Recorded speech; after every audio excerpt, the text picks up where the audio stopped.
like, I think Andrea knows. Right? Well, if I get the top hat out, which president? Abraham Lincoln, right. I'll grow the beard for you next year. He said about his mother, all I am and all I hope to be, I owe to my angel mother. Wow. St. Augustine, at the end of his life, when he would reflect on his mama, he would start crying because he was so overwhelmed at what this woman did for him. 20 years away from God and the church. And she was like a bulldog, refusing to give up on him. What she had in her heart is called Hesed love. It's God's steadfast, unshakable, undaunting, undefeated, unbreakable love. And that's what he's telling us in the reading today, that he doesn't just have love. He doesn't just possess love.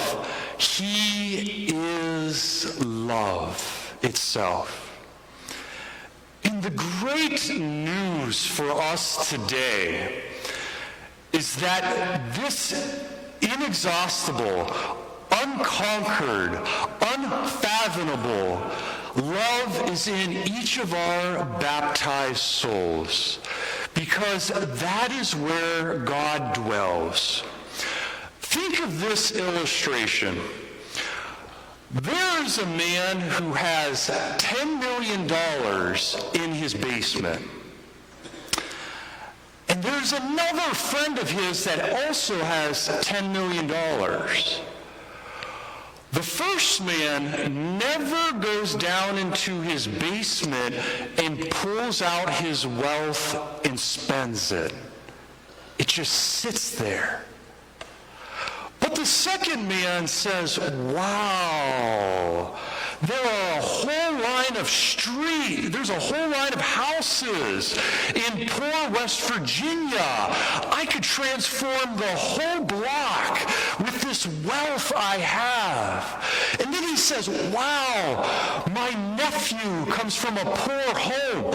I'm going to go down into my basement and pull out this money. I'm going to help him pay for his college education. And that same man is like, wow, oh my gosh, this poor man desperately needs help with his dentures. He's constantly going into his basement and pulling out the wealth. That is you and I in our Christian faith. But what falls short with that analogy is that man would spend and spend and spend, and his wealth would go down and down and down and down and down. But when we give it away, we end up having more. Picture a reservoir, a big old body of water. As you give love away, that reservoir gets bigger. And you give it away and it gets bigger. And you give it away and it gets bigger. St. Bernard of Clairvaux said, you can't be a channel until you first become a reservoir. And that's done by experiencing God's love. Pope John Paul II once brought over 1,000 priests to this church in France, and he kept saying the word experience. Experience. You can know a lot about God. You could have 6 PhDs, but that 18 inches from your head to your heart is often very, very far. And the way we experience God is through the sacraments. Jesus says, whoever eats my flesh and drinks my blood abides in me and I in him. He is the food to energize our souls so that the reservoir gets bigger and bigger and bigger, and we could give it away, and end up having more. It also comes through frequent communication with God. How do you do that? You talk to him as a friend talks to a friend. Think simple, think easy, little short prayers, what the saints would call arrows to heaven. God, I love you. Come, Holy Spirit. Mother Mary, pray for me. Pray for my children. It is that those constant communications with God. It's saying, I'm disposed, God. God, fill me. Make me a bigger reservoir. Increase your love within me so that I could pour it out, pour it out, pour it out, pour it out. This one atheist reporter saw Mother Teresa's sisters, and he was so blown away how these little 16 and 17-year-old girls could leave their comfortable homes in England, in Japan, in Argentina. And he finally asked them one day, how do you do it? And they smiled and said, it's Jesus within me who's doing it. I no longer live, but Christ lives in me.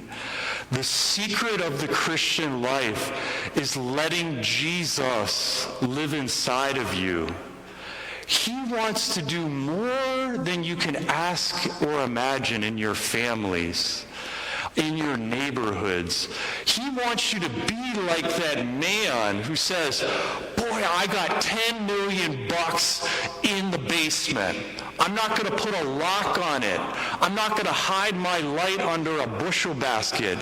Perfect love casts out fear. And check out perfect love right now.